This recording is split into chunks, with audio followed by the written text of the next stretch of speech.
Bienvenidos una semana más a nuestro noticiario semanal de HM Televisión. Dios ha suscitado a lo largo de los siglos hombres y mujeres que, reflejando la luz de Cristo, han sido como un faro encendido para su época y para los tiempos venideros. Entre ellos encontramos a San Bernardo de Claraval, conocido como el Doctor Melifluo, cantor de la Virgen María y el último de los padres de la Iglesia. HM Televisión presenta La llama de Europa, San Bernardo de Claraval, un documental que recoge su vida y sus enseñanzas y que quiere ser un llamamiento a imitar su amor y su generosa entrega a Dios.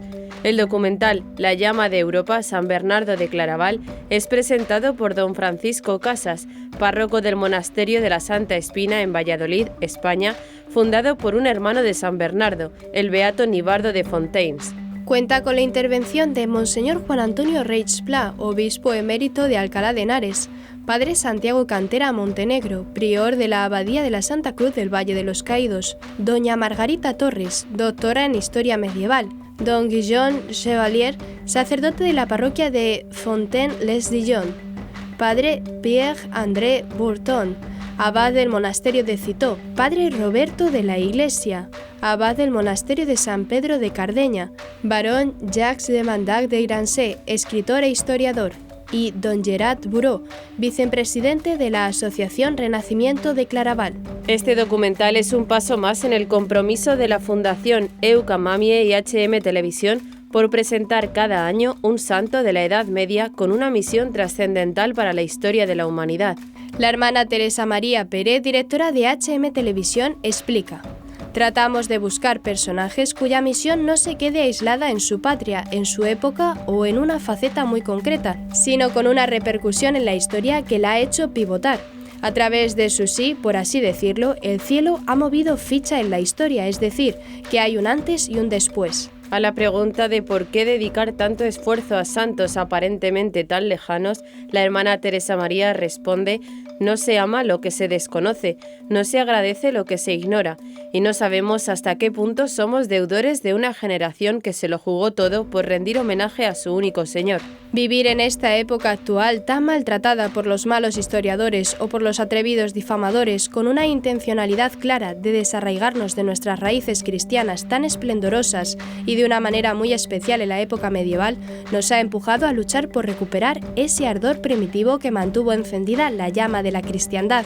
Estos grandes santos no solo han dejado una huella que perdura, sino que han dado un giro a la historia, una historia que podría habernos tragado hace mucho tiempo. Somos grandes benefactores de lo que ellos han sembrado con su generosa entrega.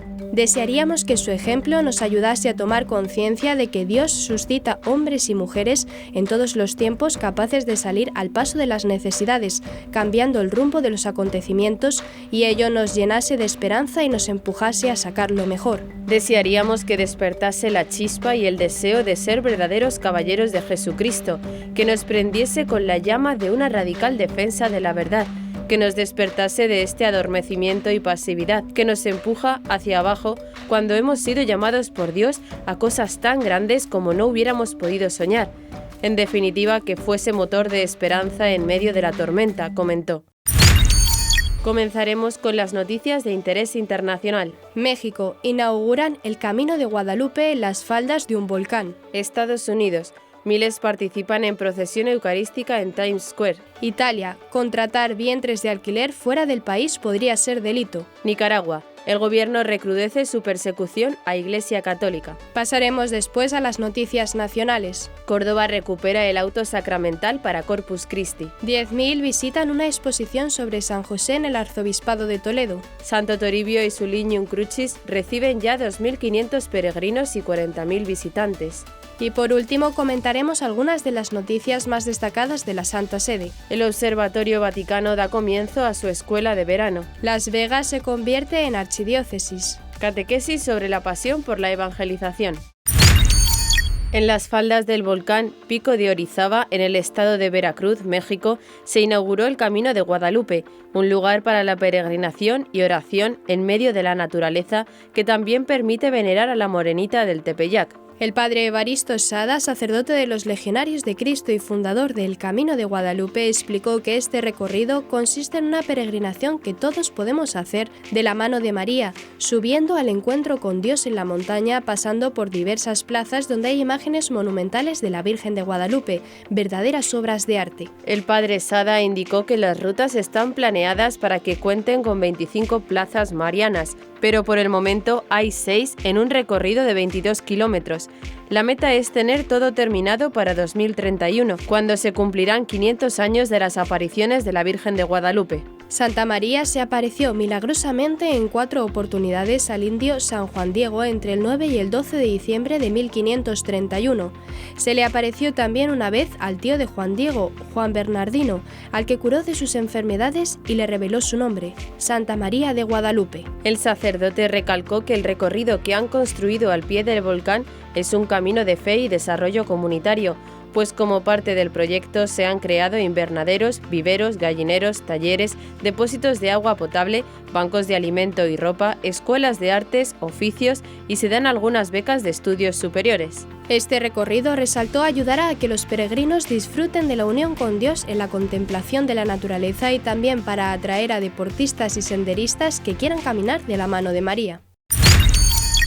En la ciudad de Nueva York se realizó este 27 de mayo lo que podría considerarse como la procesión eucarística más grande jamás realizada en la ciudad. Miles de personas salieron a las calles recitando oraciones y entonando cantos de alabanza en la vigilia de Pentecostés. La policía de Nueva York estimó que más de 4.000 personas salieron a las calles en procesión por Times Square, una intersección de avenidas en Manhattan. Encabezada por el obispo auxiliar de Nueva York, Monseñor Joseph Spailat, la procesión reunió a sacerdotes, religiosas y laicos para rezar por el perdón de los pecados de la ciudad y del mundo. La procesión, cuyo lema fue «Esta ciudad pertenece a Jesucristo», fue organizada por el Centro Carismático Católico Hispano establecido en el Bronx, que forma parte de la parroquia San Antonio de Padua. Los participantes comenzaron en la Plaza Duffy, en Times Square, y después de 2 horas la procesión terminó en la Catedral de San Patricio, donde se celebró la misa. Con megáfono en mano, Monseñor Joseph exclamó ante los fieles: «En medio de Nueva York está la cruz de Jesucristo, y es por eso que nos regocijamos hoy. Nos regocijamos porque este es el fin de semana de Pentecostés, y sabemos lo que pasó en Pentecostés, ¿verdad? Hubo un derramamiento del Espíritu Santo, y no estaríamos parados aquí si no fuera por el poder del Espíritu Santo», sostuvo. Así que mis hermanos en Cristo, nos regocijamos hoy por las bendiciones que Dios tiene reservadas para esta gran ciudad. Yo amo esta ciudad, amo Nueva York, y estoy aquí porque quiero rezar por nuestra ciudad, agregó. El reportero gráfico Jeffrey Bruno, quien se topó con la procesión gracias a una publicación de Instagram, señaló: «Nunca antes había visto algo así, especialmente en Nueva York». Un momento particularmente conmovedor que Bruno capturó fue la abarrotada calle, al lado de los rascacielos de Times Square, llena de fieles arrodillados ante el Santísimo Sacramento. El padre Saint Johnson, administrador de la parroquia San Antonio de Padua y director del Centro Carismático Católico Hispano, indicó: «Para mí la cantidad de personas era secundaria en comparación con la cantidad de fe real y auténtica que era tan evidente en los presentes. Fue asombroso. Estos momentos de arrodillarnos en el asfalto en medio de una calle de la ciudad con los brazos levantados hacia Dios nos recuerdan quiénes somos como hijos suyos y cómo esta ciudad realmente le pertenece enteramente a Él», agregó. El padre Johnson explicó que, si bien muchos ven a la ciudad de Nueva York como hostil hacia los eventos católicos por las protestas que se realizan durante las marchas pro vida en la ciudad, la gran mayoría de las personas son respetuosas. Hay mucha más fe de lo que podría parecer a primera vista, destacó. Cuando la mayoría calla y una pequeña minoría hace mucho ruido, nos da la impresión de que la fe está moribunda, pero estoy convencido de que la victoria de nuestro Señor en el corazón de sus hijos es casi siempre más grande de lo que nos damos cuenta, sostuvo. La próxima procesión tendrá lugar el día de la fiesta del Corpus Christi, el domingo 11 de junio. La Comisión de Justicia de la Cámara de los Diputados aprobó este miércoles una serie de enmiendas a un proyecto de ley aprobado por el gobierno de Giorgia Meloni en febrero y que busca hacer de esta práctica un delito universal. La maternidad subrogada es delito en Italia por una ley de 2004 que castiga con penas de cárcel de hasta 2 años y multas de hasta 1 millón de euros a quien en cualquier modo realice, organice o patrocine la comercialización de gametos o embriones. Sin embargo, el nuevo proyecto de ley quiere penalizar a quienes recurran a esa práctica reproductiva también fuera de las fronteras italianas. La enmienda ya aprobada prohíbe a los ciudadanos italianos hacer uso de los vientres de alquiler también en el extranjero para obstaculizar toda práctica que pueda configurarse como un tráfico comercial de niños.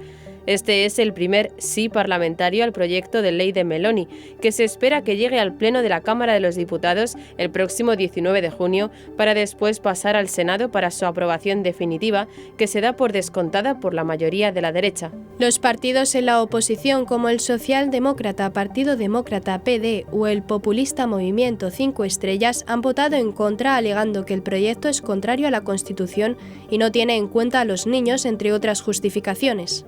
La ministra para la Familia, la Natalidad y la Igualdad de Oportunidades, Eugenia Roquella, defendió que la posición del Gobierno es clara y de absoluta condena a toda forma de maternidad subrogada por ser lesiva de la dignidad de las mujeres y los derechos de los niños. La secretaria del PD, Elly Schlein, ha suscitado el debate dentro de su partido al defender la maternidad subrogada, aunque reconociendo que se trata de un tema delicado y denso que requiere de un debate profundo en el seno de la formación.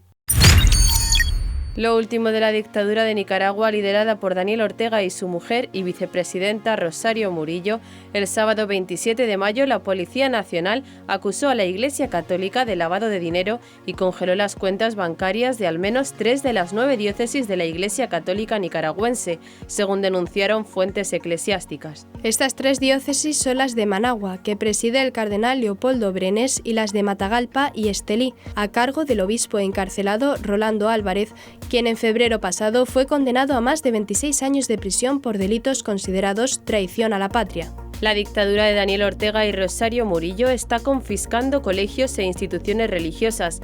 Este martes confiscó el Instituto Técnico Santa Luisa de Marillac, propiedad de las hermanas de la congregación Hijas de Santa Luisa de Marillac, según confirmó a la prensa la abogada Marta Patricia Molina, quien se dedica a monitorear los ataques que sufre la Iglesia Católica en Nicaragua. Hasta el momento solamente el colegio ha sido tomado por la policía y se desconoce si un convento, propiedad de la congregación, también será confiscado. De igual manera, Molina asegura que 3 hermanas que pertenecen a esta congregación serán expulsadas del país. La confiscación del colegio y la expulsión de las monjas se da en medio de la arremetida de la dictadura de Ortega en contra de la Iglesia Católica. La abogada e investigadora nicaragüense exiliada Marta Patricia Molina es una activista que analiza la persecución de la Iglesia Católica por el régimen de Ortega.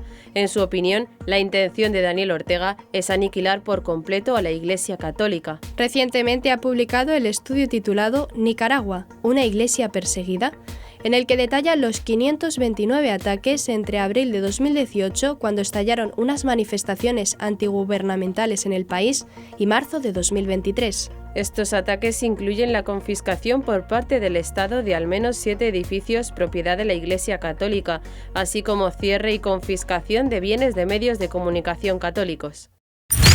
El Cabildo de la Catedral de Córdoba ha recuperado la tradición del auto sacramental para el Corpus Christi.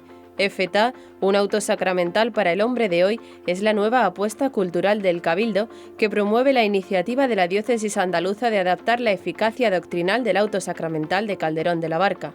La obra del escritor y poeta Daniel Cota se presentó el pasado 2 de junio en la Catedral de Córdoba con la dirección teatral de Rosa Melero y la dirección artística de Mamen Rey al frente de la compañía Loyola Teatro. En esta apuesta teatral que cautivó a todo el panorama teatral contemporáneo, Daniel Cota ha concebido EFETA como una obra fiel a la esencia del género y propone una expresión de las verdades teológicas y principios de la fe cristiana con ropajes nuevos, acordes con la vida y con las costumbres actuales, sin perder de vista ni la ortodoxia de Calderón ni de la exégesis cristiana. El resultado es una catequesis espectacular, en palabras de Daniel Cota, sostenida por un lenguaje sencillo y poblada de personajes alegóricos que dejan ver su consistencia humana.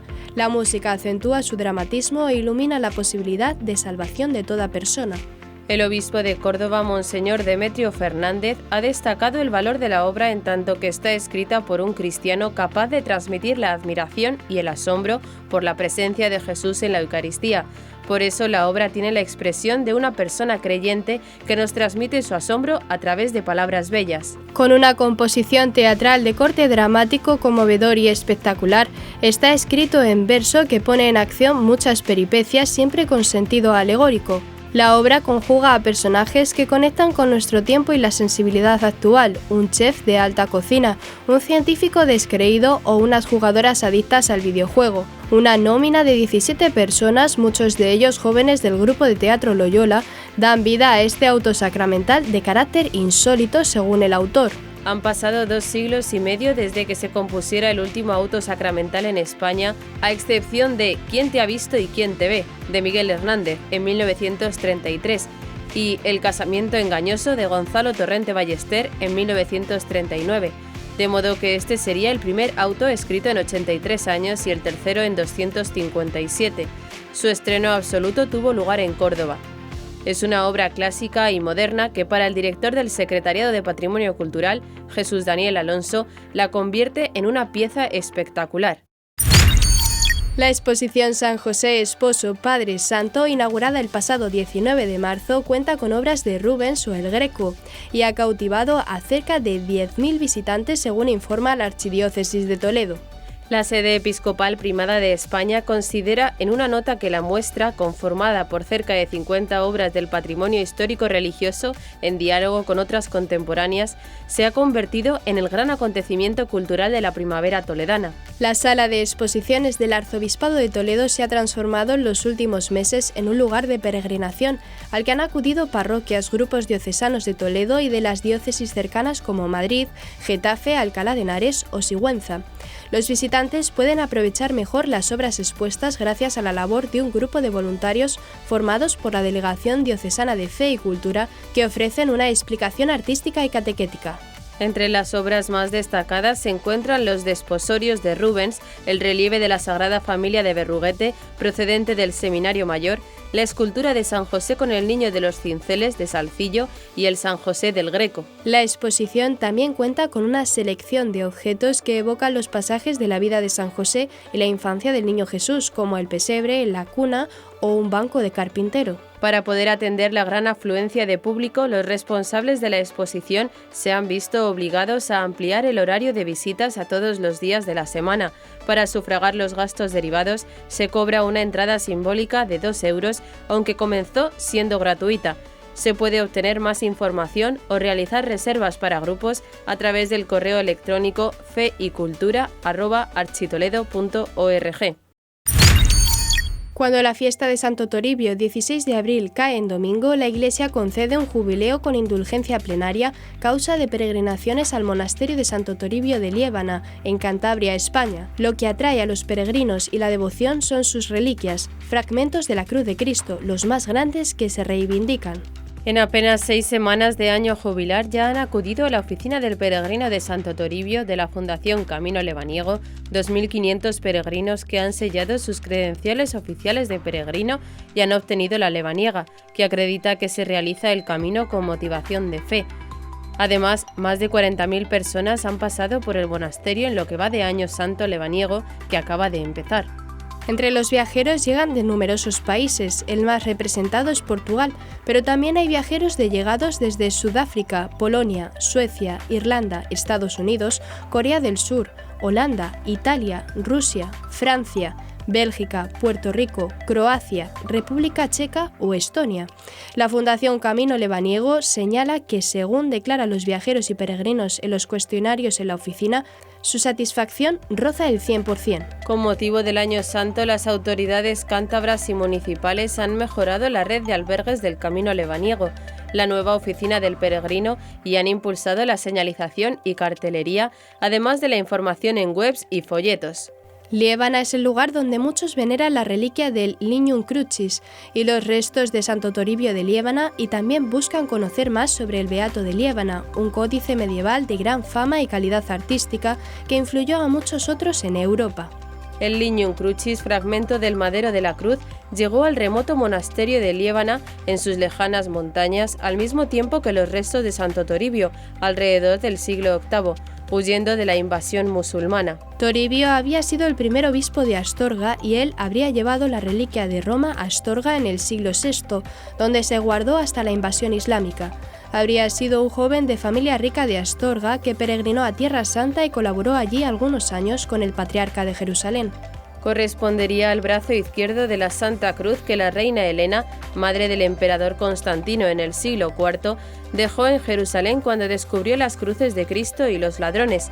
Está aserrado y puesto en modo de cruz, quedando entero el agujero donde estuvo el clavo. La reliquia del leño de la cruz se encuentra incrustada en un relicario en forma de cruz en plata dorada, de estilo gótico, realizado en un taller de Valladolid en 1679. Las medidas del leño santo son de 63 centímetros el palo vertical y 39 centímetros el travesaño, con un grosor de 3,8 centímetros, siendo la reliquia más grande conservada de la cruz de Cristo. 24 estudiantes de más de 20 países se reunirán la próxima semana en la Escuela de Verano de Astronomía y Astrofísica del Observatorio Vaticano. Las jornadas tendrán lugar en la sede del Observatorio Vaticano, conocido también como Specola, en los jardines papales de Castel Gandolfo, a las afueras de Roma, Italia, del 4 al 30 de junio. Los estudiantes asistirán a conferencias, trabajarán en proyectos relacionados con su investigación, viajarán y tendrán además una audiencia con el Papa Francisco. Esta 18 edición se celebra bajo el tema Aprendiendo el Universo, herramientas de la ciencia de Big Data para investigaciones astronómicas. En un comunicado difundido desde el Observatorio del Vaticano, el astrónomo y decano de la escuela, Alessandro Omizzolo, señaló que con el aumento del tamaño de los telescopios y la mayor sensibilidad de sus detectores, la cantidad de datos astronómicos que los científicos necesitan comprender ha crecido de una forma impresionante. Los estudiantes fueron elegidos entre unos 200 solicitantes con excelente potencial para lograr una carrera en astronomía. Los principales criterios de selección fueron, según informó la Specola, su potencial académico y su motivación. Desde la primera escuela de verano en 1986 han participado más de 400 estudiantes. La escuela está abierta a estudiantes universitarios y de doctorado en astronomía avanzada de todo el mundo. La mayoría de los seleccionados proceden de países en vías de desarrollo. La matrícula es gratuita y los benefactores proporcionan ayuda financiera adicional para el viaje y el alojamiento a través de la Fundación del Observatorio Vaticano. Más del 85% de ellos siguen trabajando como astrónomos profesionales en la actualidad y algunos se encuentran entre las figuras más importantes de la astronomía contemporánea.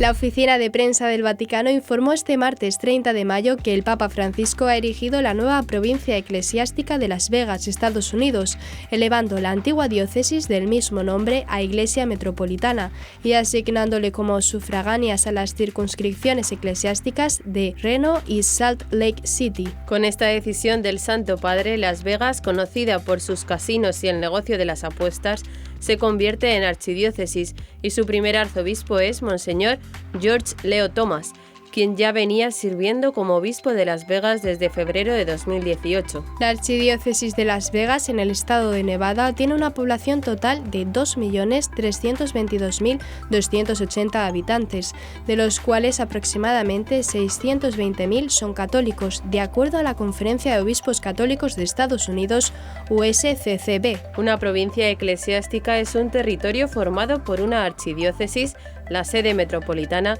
y algunas diócesis conocidas como sufragáneas.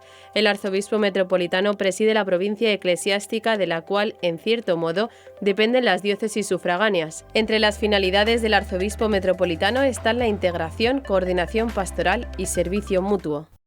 El Papa Francisco continuó la audiencia general de este miércoles con su ciclo de catequesis sobre la pasión por la evangelización. Nosotros seguimos reflexionando en estas catequesis sobre el celo apostólico, es decir, lo que siente el cristiano para llevar adelante el anuncio de Jesucristo. Hoy me gustaría presentar otro ejemplo de celo apostólico. Hablamos de San Francisco Javier, de San Pablo, del celo apostólico de los grandes.